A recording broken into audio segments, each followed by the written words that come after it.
João apertou a mão de Pedro com força enquanto eles subiam as escadas do antigo prédio em Alfama, o coração de Lisboa batendo ao ritmo dos fados distantes. O cheiro de sardinha grelhada pairava no ar, misturado ao perfume das flores que decoravam as ruas para a festa de aniversário de casamento dos pais de João. Ele havia prometido a si mesmo que aquele seria o dia da verdade, mas quando a porta se abriu e os olhares da família se voltaram para o casal, o brinde do pai ecoou como um tiro, à nossa família tradicional, e a quem não a respeita. Que saia dela para sempre. A sala ficou em silêncio absoluto, os copos de vinho verde suspensos no ar. A mãe de João, com os olhos marejados, baixou a cabeça, enquanto os tios e primos trocavam olhares desconfortáveis. Pedro, ao lado de João, sentiu o aperto na mão afrouxar, mas não soltou. Ele sabia que aquele momento era o precipício que João tanto temia. João, com 28 anos, engenheiro civil formado na Universidade de Lisboa, sempre fora o filho perfeito, dedicado, responsável, o orgulho da família conservadora que valorizava as tradições católicas acima de tudo. Mas ali, no meio da mesa farta de bacalhau e pastéis de nata, sua identidade se tornara uma arma contra ele. Ele se lembrou das noites insones, debatendo internamente se valia a pena arriscar tudo por amor. Pedro, um professor de história de 30 anos, havia entrado em sua vida 2 anos antes, em uma conferência sobre o património cultural português. O que começou como uma amizade intelectual evoluiu para um romance profundo, cheio de passeios pelo Tejo e discussões sobre a sociedade portuguesa moderna. Mas João nunca havia mencionado Pedro à família, o medo de rejeição o paralisava. Agora, com o anúncio público do pai, uma deserdação implícita, cortando laços emocionais e talvez financeiros, João sentia o chão se abrir sob seus pés. A noite prosseguiu em um clima tenso. Os convidados fingiam normalidade, conversando sobre o tempo e o futebol, mas o ar estava carregado de julgamento. João tentou confrontar o pai em particular, no corredor escuro da casa. Pai, eu amo Pedro. Isso não muda quem eu sou para vocês. O pai, um homem de 60 anos, dono de uma pequena construtora, respondeu com voz firme: muda sim, filho. Na nossa família, homens casam com mulheres, têm filhos. Isso é contra Deus e contra nós. A mãe, espiando da cozinha, interveio: João, pense no que está fazendo. A sociedade aqui em Portugal pode aceitar, mas nós não estamos prontos. Pedro, sentindo-se um intruso, sugeriu irem embora, mas João insistiu em ficar, determinado a não fugir. Ele argumentou durante o jantar, citando leis progressistas como o casamento igualitário aprovado em 2010, mas cada palavra parecia aprofundar o abismo. Um primo, mais liberal, sussurrou apoio, mas o resto da família se alinhou ao pai. Ao final da noite, quando saíram, João carregava o peso de uma escolha: persistir no amor ou reconquistar a família. Ele não sabia que aquilo era só o começo de uma espiral de conflitos. No carro de volta para o apartamento em Bairro Alto, Pedro quebrou o silêncio: você não precisava fazer isso hoje. Eu entendo o risco. João, com lágrimas nos olhos, respondeu: precisava sim. Cansei de me esconder. Mas e agora? Eles me deserdaram na frente de todos. Pedro apertou sua mão: vamos enfrentar juntos. Mas internamente, João questionava se o amor valia o preço da solidão familiar. A cidade de Lisboa, com suas luzes noturnas, parecia indiferente ao seu drama pessoal. Dias após o incidente, João recebeu uma carta formal do pai, confirmando a exclusão do testamento e pedindo que não retornasse à casa familiar. O choque o deixou paralisado no trabalho, onde colegas notaram sua distração. Ele começou a refletir sobre sua infância, as missas dominicais na sede de Lisboa, as festas de São João onde via casais heterossexuais como modelo, e o silêncio opressivo sobre qualquer coisa diferente. Pedro, por sua vez, vinha de uma família mais aberta, de Porto, e incentivava João a lutar, mas o conflito interno crescia. João marcou uma reunião com um terapeuta especializado em questões LGBT em Lisboa, buscando clareza. Nas sessões, ele desabafou sobre a culpa católica enraizada, o medo de ser visto como anormal na sociedade portuguesa, apesar dos avanços. Eu sinto que traí minha família, confessou. O terapeuta rebateu: ou talvez eles tenham traído você, ao não aceitarem quem você é. Essas palavras ecoavam, mas o caminho à frente era incerto. Enquanto isso, boatos se espalhavam pela família extensa. Uma tia ligou, tentando mediar, mas insistia que João escolhesse o caminho certo. Pedro, vendo João sofrer, propôs uma viagem para o Alentejo, para espairecer, mas João recusou, obcecado em consertar as coisas. Ele decidiu confrontar o pai novamente, marcando um almoço em um restaurante à beira do rio. Lá, o pai repetiu seus argumentos: tradição, religião, reputação. Você quer que eu minta para mim mesmo? Perguntou João. Não, quero que você se corrija, respondeu o pai. A discussão escalou, com João saindo furioso. Em casa, ele e Pedro tiveram sua primeira briga séria. Pedro acusou: você está se destruindo por eles. E eu? Onde eu fico nisso? João, defensivo, retrucou: você não entende a pressão. Eles são minha família. Aquela noite, dormiram em quartos separados, o silêncio pesando como uma sentença. João percebeu que o amor não era só alegria, era uma batalha constante contra o mundo exterior e interior. Semanas se passaram, e João mergulhou no trabalho para escapar da dor. Projetos de restauração de edifícios históricos em Lisboa o mantinham ocupado, mas as noites eram torturantes. Ele sonhava com o brinde fatídico, acordando suado e ansioso. Pedro, paciente, organizava jantares com amigos do círculo LGBT, tentando mostrar a João que havia uma comunidade de apoio. Em uma dessas noites, em um bar no Príncipe Real, conhecido como o bairro gay de Lisboa, João conheceu outros homens com histórias semelhantes, rejeição familiar, mas resiliência encontrada no amor próprio. Inspirado, João começou a pesquisar sobre direitos LGBT em Portugal. Ele leu sobre a adoção por casais do mesmo sexo, legalizada em 2016, e sobre o orgulho de Lisboa, que atraía milhares anualmente. Mas a teoria colidia com a realidade de sua família. Sua mãe ligava esporadicamente, chorosa, pedindo que ele repensasse. Seu pai está sofrendo, João. Ele te ama, mas isso machuca. João respondia: e eu? Não estou sofrendo. As chamadas terminavam em impasse, aprofundando a ferida. Pedro, vendo o estresse de João, sugeriu terapia de casal. Eles foram a uma clínica em Chiado, onde a terapeuta explorou as dinâmicas: João's apego à aprovação familiar versus Pedro's independência. Você precisa decidir o que valoriza mais, disse ela. João saiu da sessão confuso, questionando se seu relacionamento sobreviveria à pressão. Em casa, eles discutiram planos futuros, casamento, filhos. Pedro queria, mas João hesitava, temendo mais rejeição. Um dia, no escritório, João recebeu uma visita surpresa: seu irmão mais novo, Miguel, de 25 anos. Miguel, estudante de Direito, era o único da família que parecia neutro. Eu vi o que aconteceu. Pai exagerou, mas ele tem medo do que os vizinhos dirão. João rebateu: e o meu medo? De viver uma mentira. Miguel confessou: eu apoio você, mas não posso confrontar o pai abertamente. Ele me ameaça com o mesmo. Aquela conversa revelou camadas de medo familiar, enraizada em uma sociedade ainda marcada por conservadorismo rural, apesar da urbanidade lisboeta. João decidiu escrever uma carta aberta à família, explicando sua jornada. Ele descreveu a descoberta de sua sexualidade na adolescência, as noites de oração pedindo cura, e o alívio ao encontrar Pedro. Enviou por e-mail, esperando reconciliação. A resposta veio rápida: o pai bloqueou seu número, e a mãe pediu tempo. Uma prima postou no Facebook uma mensagem sutil de desaprovação, citando versos bíblicos. A sociedade portuguesa, progressista em leis, ainda carregava preconceitos em círculos privados. Pedro, frustrado com a inércia, pressionou João para ações concretas. Vamos nos casar. Mostra a eles que não vamos nos esconder. João concordou, mas com reservas. Eles marcaram uma data simbólica no cartório de Lisboa. No dia, amigos os apoiaram, mas a ausência da família de João doeu como uma lâmina. Após a cerimônia simples, eles celebraram em um restaurante com vista para o castelo de São Jorge. Mas João sentia um vazio, o amor conquistado à custa da raiz familiar.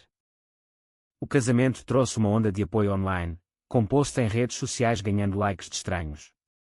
Mas também atraiu trolls, com comentários homofóbicos e quando os medos de João. Ele começou a participar de grupos de apoio LGBT, compartilhando sua história em reuniões no Centro LGBT de Lisboa. Lá, ouviu relatos de outros, um homem deserdado que reconstruiu a vida, outro que perdeu o emprego por preconceito. Essas narrativas o fortaleceram, mas também o fizeram questionar: valia a pena o sofrimento? Em uma viagem de lua de mel para Sintra, com seus palácios românticos, João e Pedro reconectaram. Caminhando pelos jardins da pena, João confessou: eu te amo, mas sinto falta deles. Pedro respondeu: o amor não é exclusão. Talvez um dia eles mudem. Mas ao voltar, uma notícia chocou: o pai sofrera um infarto leve, atribuído ao stress. A mãe culpou João indiretamente em uma ligação: veja o que você causou. A culpa consumiu João, levando a uma crise de identidade. Ele visitou o hospital em segredo, vendo o pai frágil na cama. Não entrou no quarto, mas deixou flores. O gesto o viu e sussurrou: ele precisa de paz, João. Deixo. Aquela rejeição renovada o quebrou. Em casa, Pedro o consolou, mas João questionava se sua escolha fora egoísta. O conflito moral pesava: honrar os pais ou honrar a si mesmo. A sociedade portuguesa, com sua mistura de tradição e modernidade, espelhava seu dilema interno. Meses após o casamento, João enfrentou repercussões profissionais. Um cliente conservador, amigo do pai, cancelou um contrato, citando valores incompatíveis. João, furioso, processou por discriminação, invocando leis anti-homofobia portuguesas. O caso ganhou atenção local, com artigos no Público destacando preconceito latente. Pedro o apoiou, mas o stress abalou o relacionamento. Brigas frequentes surgiam: João culpava Pedro por empurrá-lo à visibilidade, Pedro retrucava que era necessário. Em uma reunião familiar forçada pela tia, em uma casa no Estoril, o confronto explodiu.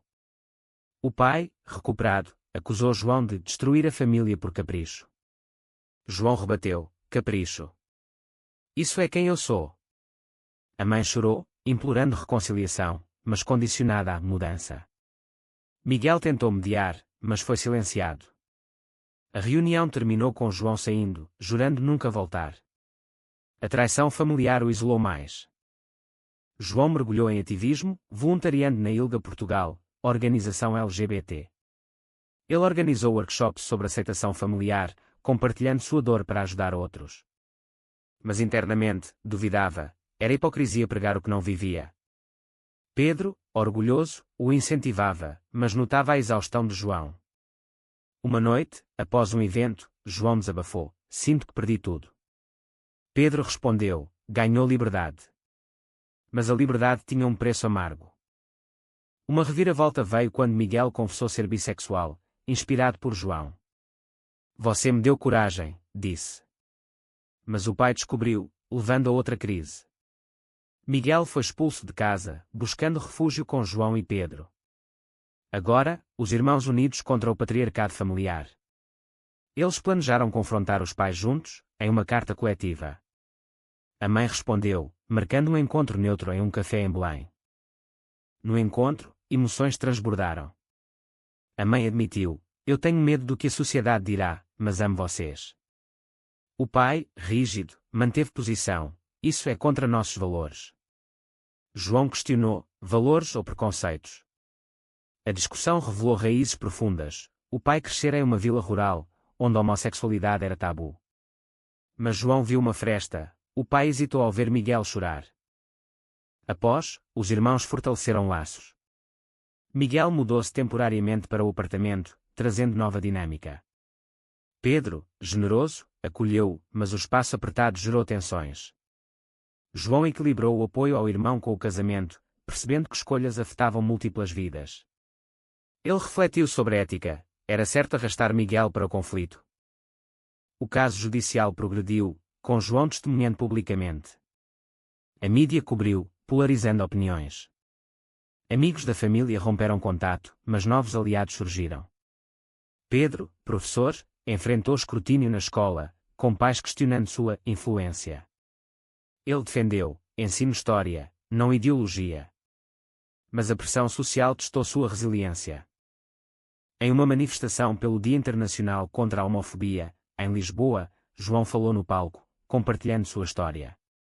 A multidão aplaudiu, mas ele viu rostos familiares na plateia, primos distantes, mostrando apoio sutil. Aquilo acendeu esperança, mas também medo de mais traição. De volta para casa, Pedro propôs a adoção, mas João hesitou, com essa família quebrada. O dilema moral crescia. Um ano após o brinde fatídico, uma traição inesperada abalou tudo. Miguel, pressionado financeiramente, aceitou dinheiro do pai em troca de distância de João. Descobrindo por uma mensagem acidental, João sentiu-se traído pelo irmão. Como pôde? Depois de tudo. Miguel chorou, eu precisava, João. Ele me manipulou. Pedro mediou, mas o dano estava feito. João questionou lealdades, isolando-se. Ele mergulhou no trabalho, ignorando chamadas. Pedro, preocupado, confrontou, você está se autodestruindo. A briga escalou, com João acusando Pedro de não entender. Você veio de uma família aberta. Eu perdi tudo por nós. Pedro rebateu, e eu? Perdi paciência com sua autopiedade. Eles se separaram temporariamente, Pedro ficando com amigos. Sozinho, João enfrentou demónios internos. Caminhadas solitárias pelo mirador da Senhora do Monte o faziam refletir sobre escolhas, amor versus família, autenticidade versus paz. Ele contatou um padre progressista na igreja de São Vicente, buscando orientação espiritual. O padre disse, Deus ama todos. A rejeição vem dos homens, não dele. Aquelas palavras aliviaram, mas não curaram. Miguel tentou se redimir, devolvendo o dinheiro e confrontando o pai. Você nos divide por orgulho. O pai, enfraquecido pela idade, admitiu fraqueza, tenho medo de errar. Mas não cedeu. Miguel voltou a João, pedindo perdão. Os irmãos reconciliaram, mas com cicatrizes. João percebeu que traições vinham de medo, não maldade. Pedro retornou, e eles reconstruíram. Uma terapia intensiva ajudou, focando em comunicação. Mas uma nova ameaça surgiu, um artigo difamatório em um jornal conservador, expondo detalhes pessoais.